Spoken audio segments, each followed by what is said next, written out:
So hi everyone, I'm Julie Hyde from Distinctive Leadership and welcome to the Business Leadership Academy. And I'm so honoured that we have Tommy Hafey with us today. Thank you so much for being with us. Julie, terrific. And just want to introduce, Tommy takes no introduction really. Tommy's motivated thousands of individuals and teams to a greater level of personal performance. And that's what he's known as and legendary in the AFL.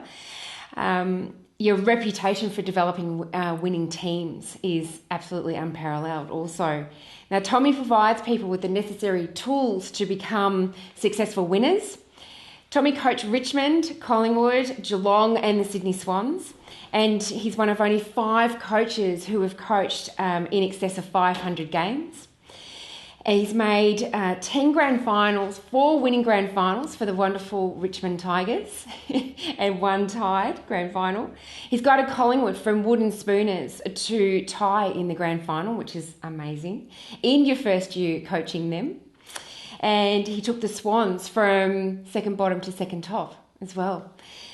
He's been inducted into the Hall of Fame for the AFL, and the Tigers have set up a Tommy Hafey Club in his honour, which I've attended as well. Everyone I speak to about Tommy Hafey loves Tommy Hafey, and we're in awe that we have the privilege of being up close and personal and talking leadership with Tommy today. You're now out there in the business community motivating and talking to teams of people, salespeople, to help them improve and to be the best that they can be. And Tommy, all of this just touches on the surface of your great achievements and your dedication to life. You've got an enormous reputation, as I said before, for taking individuals and teams to a higher level of performance. And you're in amazing shape. And what we'd love to know is, if I can start off with, was there a moment in your life that you decided that you wanted to be a leader and to make a real difference to people? People have asked me that question, but I can't say any special time. I think it's just that I was always a fitness person. I've never tasted alcohol, even as a youngster, never had a smoke. And that was not through religion or anything like that, because my pa worked in the brewery. We come from Richmond. My dad was a drinker, but I never saw him affected, so it's not because of anything like that. It's just that I wanted to be in fitness. I was probably one of the first AFL players to use the weights. Being fit and being healthy is such an important thing, probably the most important thing in life, isn't it, really? Yeah. You know, I think I class your family and your health as the 2 most important things. And let's hope you can make a success of some of the things that you do, I guess. But I've been probably pretty lucky because I was always madly interested in the sports. My dad took me to the football, he took me to the cricket and things like that, so he was such a tremendous influence on our family. So I'd have to say he was the one who probably guided us in the right direction. That's fantastic to have a role model like that. And in taking your obvious natural ability in sport to that next level, to guiding others to and being a great role model for them to try and achieve the level that you achieved. I mean, you became the coach of players that you actually played with. Yes, that's true. Was that hard in terms of transitioning your mindset? So moving away from being the friends or the buddy as part of the group to then taking that? No, it wasn't that hard because I went to Shepparton to coach in the Goulburn Valley. That was the end of my, AFL playing career, which was very limited and wasn't a very good player at that level. But going up to Shepparton was a really great learning experience for me. You're going to make mistakes, but it's all part of an apprenticeship. Yeah. But I think one of the things that I think the players picked up on very quickly, that Tommy Hafey was the most passionate and the most, or the keenest of all the people around the place. And I think that's very important. The coach has got to be the most enthusiastic person at the club. The teacher's got to be the most enthusiastic person in the classroom. And the principal has got to be the most passionate in the whole school. Otherwise, people pick up on very quickly. That's exactly the same as in the companies. If the boss is not, really connected with what he's doing, people pick up on very, very quickly, won't they? So that's one of the things. I'd be first on the training track, I'd last to leave, and there was a real passion, because you loved it as well. It wasn't an act. It's something that you do love. every club I've been to, I don't think anybody could say he just didn't put in. I think they might say there's other failings and whatever, but it was never that. It was first there, last to leave, loving what you're doing. Yes, I think that's key, and definitely what you say about the passion. We actually did a survey a little while ago and we asked people what do they want to see from leaders today, and one of the main things that people highlighted was passion, and they also highlighted that that's not necessarily what they're getting from leaders today, so it's missing. So I think your point about doing what you love doing is critical. So do you think if it might be a rhetorical question, but if a leader's not loving what they're doing in terms of trying to get the best out of their team, do you think they need to have a bit of a conversation with themselves? Or Oh, without a doubt. They've got to look at themselves, because so many people know everybody else's problems and bad habits, all those things, they're whatever, but they don't know their own. They look at themselves through rose-coloured glasses. And that's one of the things I say to the people tonight. In the solitude of your own room, I want you to go to the mirror. I want you to stand in front of that image looking back at you and look right into those two piercing eyes and ask yourself a few questions. Do I love what I'm doing? Am I the most enthusiastic and passionate person at the club or in the company? Do I do those little things that I'm trying to tell everybody else to do? Is there somebody doing something which I can copy? Is there somebody I can seek out who may be able to guide me? And say in the football terms, am I prepared to run the 30, 40 metres to help a teammate? Does not make the statistics sheet. It's a little 1%er. There's so many little 1%ers, and that's in everybody's job, whether you're a father or a mother or a brother or a sister or whatever. And everybody's important, particularly in the company, whether you're the general manager or the part-time delivery boy. Everybody's important, and they all work in together, and you've got to have time for each one of them, because it's so important. Like a lot of people, they want people to do things, but they're not prepared to do it themselves. You've got to put that little bit out for the people.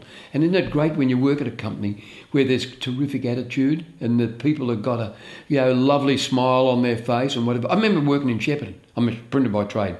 And our old cleaner, Colin Bambrook, I love that man. He was in his 70s, grey, curly hair and blue eyes. You'd walk in on a Monday, "G'day, Tommy, how'd your weekend go?" You felt like putting your arms around him and hugging him. And he was a cleaner. We had other people walking in, "Oh, geez, Monday again." I thought, "Oh, give me a break.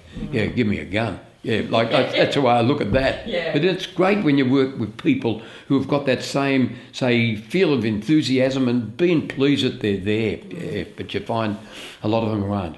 No, that's it. And it's all about attitude, isn't it? Oh, yes. And you make a great point about connecting with people on a genuine level and just making an effort to... It doesn't take a lot to say hi to someone. No. Really? No. I know. And, not much good walking past and say, "Oh, I was in a bad mood," or whatever. That's not good enough, because you have some of these lasting memories of people who's got no time for people, things like that. And I just think it's so important. And the other thing I think is so important, if you've got something to say, you say it to the person, not in the paper. And I am absolutely embarrassed sometimes for some of the coaches who says different things, like to make that they're so professional or so disciplined and whatever. I'd say to the players, if I've got something to say, it's between you and me, or you or me and the team. Nobody else out there has to know. You don't have to do that. Even when you do it where there's in the room might be other people, might be committee men, it might be property stewards and people like that. You can't embarrass those players. No. Like you do that, as I say, you lost them for life in a lot of cases. So it's just very important that you've got something to say, you say it to them, and you don't embarrass them, and you don't do things which later on you wish you could have bitten your tongue off, because once it's out, you might have lost them forever. And they've all got friends, and they're going to put you down to other people. I think it's just having feelings for people, though. Well, that's right. So passion or empathy and respect for people, really, regardless of who they are. Everyone has feelings, and people don't necessarily appreciate the damage that you can do to a person just through something flippant that might be said. No, that's true. And as I say, if you've got everybody on side, you're not sucking up to them. It's just you're genuinely interested in them as a person. And I can remember, I'll never forget it, John F. Kennedy's walking through where they're about to send the man off the moon, and he says to the cleaner, and what do you do here, my man? This is a cleaner, some old fella like Colin Bambrook. He said, "I'm helping put a man on the moon." And I thought, isn't that a lovely answer? Yeah. Yeah, probably a lot of people probably don't even recognise those things, but everybody working together, they just mean so much, in my opinion. Yeah, he gets it.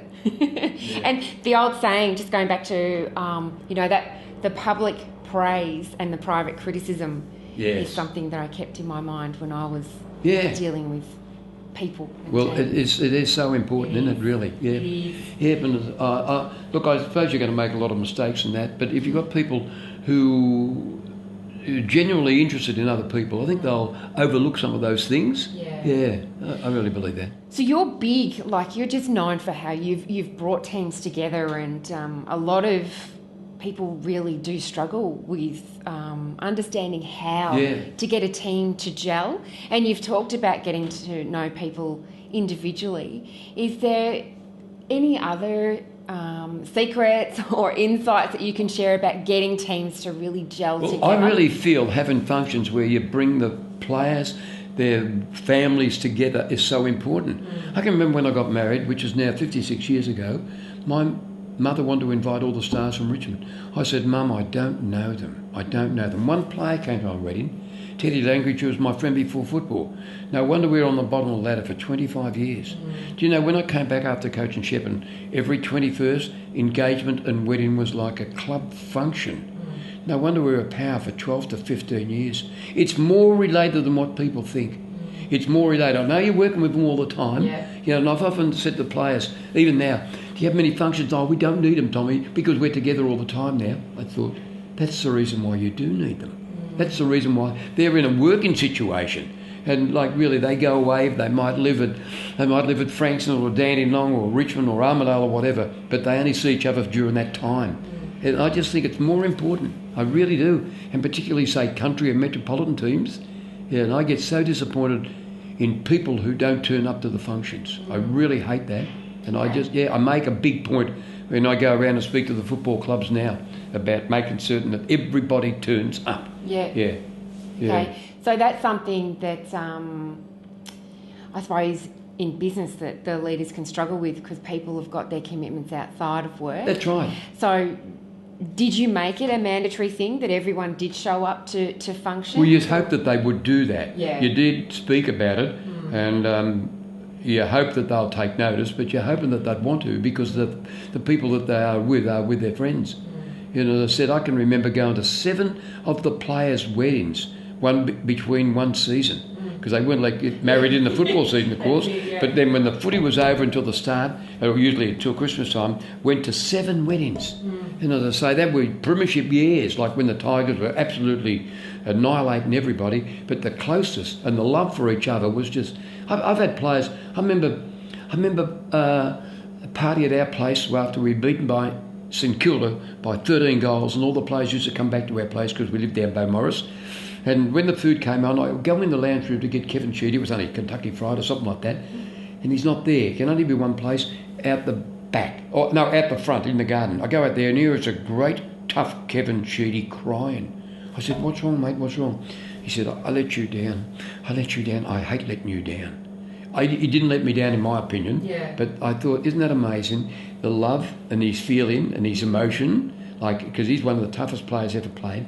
All the other players were out the back or playing snooker or something like that, and yet he was by. I remember going out to see him, to let him know the food was on. I thought, that's a lovely thing, isn't it, really? That's amazing. And for someone to feel that way towards you is a massive compliment. That's right. Look, you're going to run foul of some of the players, of course, because they probably feel that they should be in the team, but you've got to be, not so much game enough, but let them know the reasons and whatever, and hope that they can come on. And even when we drop players off the list, which is a very hard thing to do, a lot of them have broke down and cried because they don't want to be sacked by a club. But I'm hoping that they'll go somewhere else and do well. I love that, particularly when the fella's given everything he's had at our club. And not like some fella who's thought he's Joe Cool and he's bigger than Elvis Presley, because sometimes they do well at another club because they've got a second chance and they might wake up themselves. But sometimes you'll let a player go because he's not quite good enough for us, and there's a star in his position. When he goes to another side, he gets an opportunity. I'm so pleased for some of them. I am so pleased he deserves that. He gave everything he had for us, but he wasn't quite what we wanted, or there was somebody else who was probably limiting his progress, along that line, So it's really getting the team together, yes, from a work point of view, but also from that personal point of view and emotional. That's true. Which is key. Yeah. Because I know a lot of players, a lot of people just think you clock on at 8 o'clock and clock off at 5 o'clock and probably don't think so much about what is actually happening. But it's so important to the people who are employing these people that they do feel as though it's our club or it's our company. That's what you want, and you want everybody doing that, where they give a little bit more along that line, do a good job and stuff like that. Yeah. And do you believe that does come back to the leader? Oh, yeah. In terms of how they're treated, and the leaders, the other people around the club, like this is where good people make good companies or clubs, don't they? Yeah. And so you've got to select the people at the top pretty well also. Like when you say have other people who are in leadership positions, or maybe the foreman, the manager of different places, they've got to be understanding as well. And that's what you hope you just selected correctly.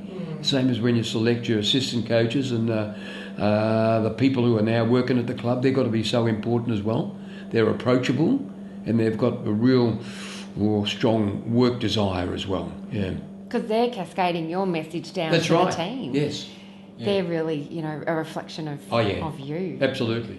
Yeah, no, I had some terrific assistant coaches and people like that who you just knew so well that they'd be pushing your case all the time and helping out and, very reliable. You might get a few dud ones along the way, that can happen as well.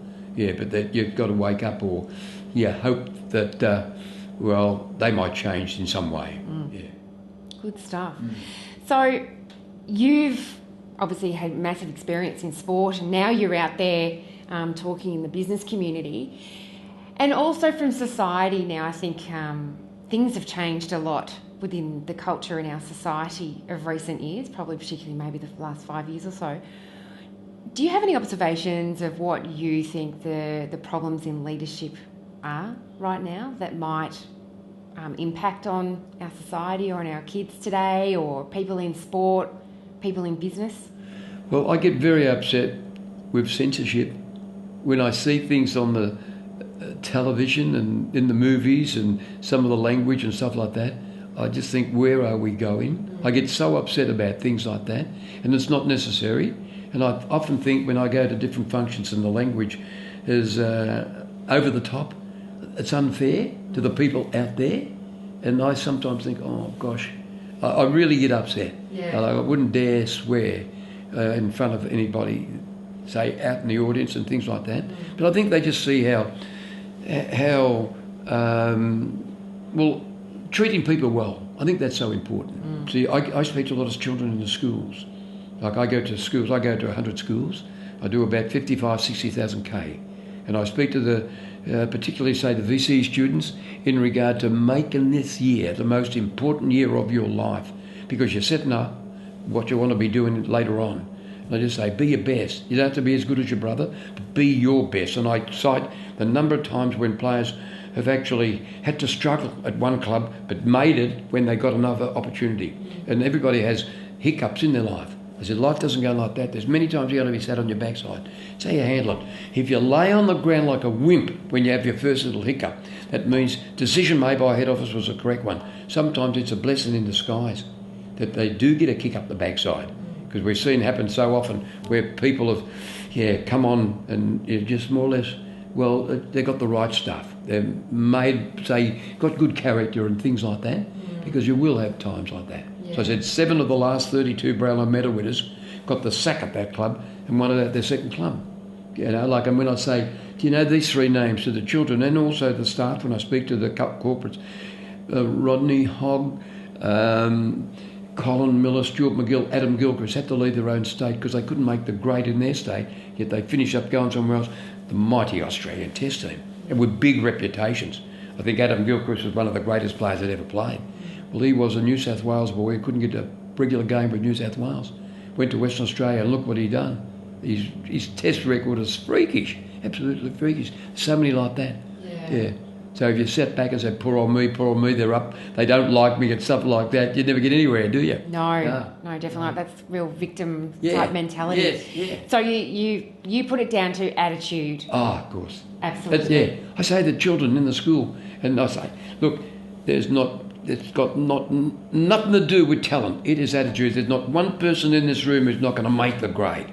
Hey, where you are right now, and you come to a good school, you're in year 11, year 12, along that line, you could have left, but you haven't. There's not one person in this room who's not going to make the grade if the desire is there. And I talk about Tommy Hafey's 4 Ds. Desire, dedication, determination and discipline. Adds up to another D, your destiny. Yeah. And even when you get beaten, hey, only temporary. You can be down, but that's not the end of it. Hey, yeah, those 4 Ds. Yeah. So important, isn't it? It is. Having the real want. Yes. Yeah. Yes. That's why I look at that. And discipline. I mean, you're obviously an incredibly disciplined person, and there's people in life and in business or sport, they tend to know what they need to do, but they don't do it. And there's a lot of them in jail because they go to jail as well. Yeah, so there's a lot of people who've probably got more talent they never ever used properly, and they wake up years later. And you've got no idea the number of players who have come back to me over the years apologising, wishing they could have their time all over again, realising that they stuffed up when they had their chance. They're easy to say. Hey, but what about us? Nobody strips their arm up the back to sign the dotted line. And I don't care where Collingwood, Richmond, Footscray, Shepparton, wherever, or even the company you're working at. Hey, once you sign that dotted line, you're expected to be in every cat and dog what fight the club puts on. Yeah, that's why I look at that. Yeah, if I get so many people really wishing they could have their time all over again, well, you can't. No. You do it now. Yeah, not much good waiting up. We've all made mistakes, haven't we? We've all done things that... Monumental. Yeah. I think we all have. And we don't learn if we don't make mistakes. And if we approach it in that way, it's a valuable lesson in life, I think, rather than dwelling on, I did something wrong or, as you were saying it can get you down. There's no two ways about that. Definitely. Yeah, I know things can get you really low at times. And I've had periods like that when you think, gee, I've got to snap out of this and just get on with life. It's over, finished, done. Can't do a damn thing about it, but I can do something about tomorrow along that line. I read a great book 100 years ago, How to Stop Worrying and Start Living, written by Dale Carnegie. It was part of the Dale Carnegie course, which I did. How to Win Friends and Influence People and Public Speaking and Effective English. I remember well, but I've reread those books 3 and 4 times, simply because, as I said, not much good worrying about. That's what How to Stop Worrying and Start Living. Yeah. We can get down, can't we? We can, indeed. Yeah. And it's a test of character to come back in, some way. Yeah, but you're right. So I call it legacy, or, how you'd like to be remembered or what you'd like to be remembered for. Were you conscious of actually creating your legacy, so to speak? Because I believe legacy's created. No, look, I believe in fitness, and as you know, I do a lot. And always do. I never ever miss. I might drive back from Bensdale or Wangaratta, where I've been taking football training, get home after 1 o'clock. The alarm goes off at 5:20. I think you're joking. I've just got to bed. I've had a big day. I've got a big day coming up. I'm getting old. Everybody says that. No excuses, you just do it. I'm as slow as treacle, but I never ever not do it. Yeah, I never ever not do it. Even at the weekends, I'll get out of bed later and I won't do as much, but I still do it. Yeah. I say every day's a great day. You don't believe me, try missing one. I read that in church. That's not one of mine. Yeah. Every day is a great day. Yeah. It is a great day. Is there a particular way you'd like to be remembered each day? No. Oh, look, as I said, the most important thing is family. Like, I love family. And I know that sometimes you can get off track with different people. I've seen that happen with different families have a bit of a problem with each other. Well, we haven't, fortunately. And even my brothers and sisters, we're together a lot. I do understand how people can get, but sometimes when the players will say, you've spoken to so-and-so, haven't spoken to him for 6 years. Had a fight with his wife. I said, but he's your brother. He's your brother. Another boy said, you've spoken to your brothers, or won't mention names. And he said, I haven't spoken to him for 3 years, all that sort of stuff.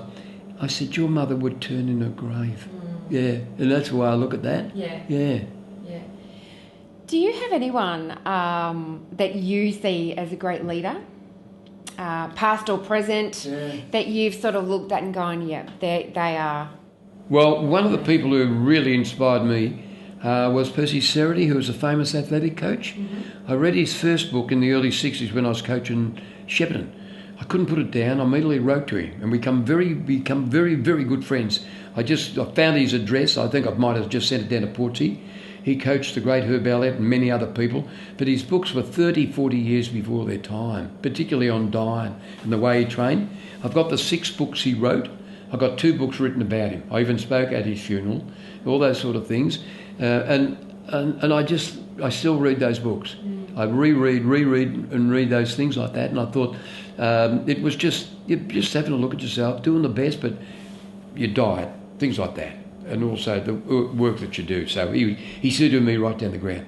I took him down and took him down to our club and he spoke to the players.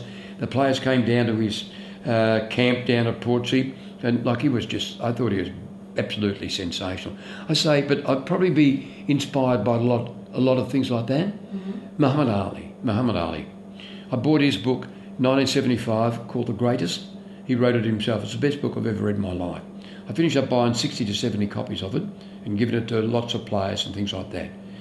413 pages, read it in 2 days. And I just thought, this man is something special. Yeah. Something special. Even though the name at the time, The Greatest, was supposed to be a fun name, because he's the only one who called himself The Greatest. But as the years have got going, everybody recognises him. Yeah.